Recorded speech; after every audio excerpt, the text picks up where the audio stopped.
update ng bayan, maasahan anumang panahon.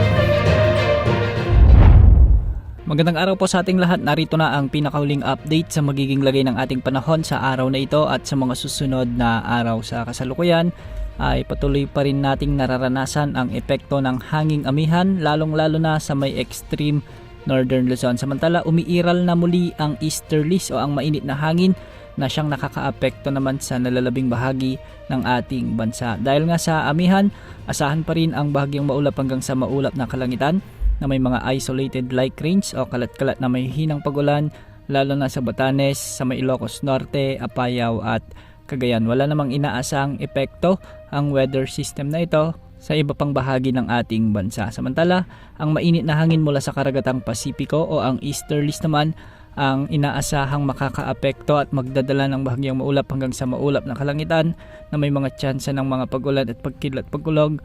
Inaasahan na magiging maalinsangan ng panahon sa Metro Manila, sa nalalabing bahagi ng Luzon at sa buong Visayas. Dahil dito hindi pa rin inaalis ang banta ng mga biglaang pagbaha o pagguho ng lupa, lalo na kung may mga umiiral na severe thunderstorms. Sa mga susunod na araw ay mas aalinsangan pa o mas iinit pa ang panahon na ating mararanasan dahil sa magiging dominanting weather system na ang easterlies. Nasa transition period na tayo na kung saan unti-unti nang nawawala ang amihan at sa mga susunod na araw ay halos buong bansa na ang makakaranas ng mainit o malinsangang panahon.